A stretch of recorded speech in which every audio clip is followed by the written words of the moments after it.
بسم اللہ الرحمن الرحیم۔ آج ہم اس ٹاپک پہ بات کریں گے کہ کیا ایران، اسرائیل اور امریکہ کی جنگ دنیا کا نقشہ بدلنے والی ہے۔ دوستو، ذرا تصور کیجئے ایک ایسی رات کا، آسمان پر تیزی سے دوڑتے ہوئے میزائل، شہر کے اوپر گونجتے ہوئے سائرن، خوفزدہ لوگ پناہوں کی طرف بھاگتے ہوئے، بچوں کی چیخیں اور دور کہیں جلتے ہوئے شہروں سے اٹھتا ہوا دھواں۔ کیمروں میں قید یہ مناظر بسا اوقات آتش بازی جیسے لگتے ہیں، مگر حقیقت میں انسانیت، ترقی اور امن کے خوابوں کی تباہی کی تصویریں ہیں۔ 21ویں صدی، جسے سائنس اور ترقی کا زمانہ کہا جاتا ہے، آج بھی جنگ اور طاقت کی سیاست کے ہاتھوں یرغمال بنی ہوئی ہے۔ امریکہ اور اسرائیل کی ایران کے ساتھ جاری کشیدگی اب ایک خطرناک مرحلے میں داخل ہو چکی ہے۔ میزائل حملے، ڈرون حملے اور مسلسل بڑھتی ہوئی دھمکیاں اس بات کی طرف اشارہ دے رہی ہیں کہ یہ تنازع کسی بڑے تصادم کی طرف بڑھ سکتا ہے۔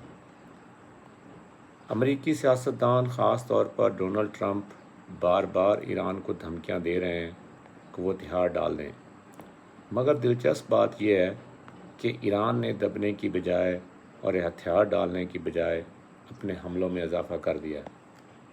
ایرانی میزائل اسرائیل کے مختلف شہروں تک پہنچ رہے ہیں اور بعض مواقع پر اسرائیل کا مشہور آئرن ڈوم دفاعی نظام بھی ان سب کو روکنے میں ناکام نظر آتا ہے۔ یہ صورتحال ایک بنیادی سوال کو جنم دیتی ہے۔ اگر ایران ہتھیار ڈالنے کو تیار نہیں ہوتا تو پھر کیا ہوگا؟ اور اسرائیل بھی پیچھے ہٹنے کو تیار نہیں ہوتا تو آخر اس جنگ کا انجام کیا ہوگا؟ کیا اسرائیل دباؤ میں آ کر جنگ ختم کرنے کی کوشش کرے گا، یا پھر امریکہ اس جنگ کو ایک نئے اور زیادہ خطرناک مرحلے میں لے جائے گا؟ تصور کیجئے، اگر جنگ اس حد تک بڑھ جائے کہ ایٹمی ہتھیار استعمال ہونے لگیں۔ اگر کسی ایک شہر پر بھی ایٹمی حملہ ہو گیا تو اس کے اثرات صرف ایک ملک تک محدود نہیں رہیں گے، یہ پوری دنیا کے سیاسی، معاشی اور انسانی نظام کو ہلا کر رکھ دیں گے۔ اور ایک اور منظرنامہ بھی ممکن ہے۔ اگر امریکہ اس جنگ سے پیچھے ہٹ جاتا ہے تو اسرائیل کو تنہا ایک بہت بڑی قیمت چکانا پڑ سکتی ہے۔ دوسری طرف، اگر امریکہ اس جنگ میں مکمل طور پر الجھ جاتا ہے تو اس کی معیشت اور عالمی طاقت کا توازن بھی شدید دباؤ کا شکار ہو سکتا ہے۔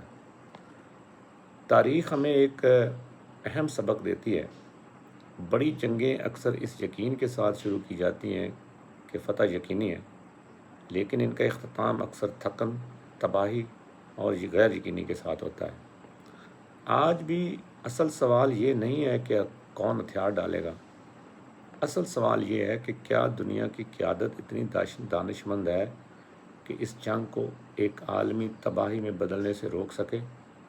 کیونکہ اگر یہ آگ مزید بھڑک گئی تو اس کے شعلے صرف مشرق وسطیٰ تک محدود نہیں رہیں گے، بلکہ پوری دنیا کو اپنی لپیٹ میں لے سکتے ہیں، جیسا کہ ہم پہلے ہی ایندھن کی اور دوسری قیمتوں میں اضافے کی شکل میں دیکھ رہے ہیں۔ اور شاید آنے والی تاریخ اس جنگ کو صرف ایک علاقائی تنازع کے طور پر نہیں، بلکہ عالمی طاقت کے توازن کو بدلنے والے موڑ پر یاد رکھے گی۔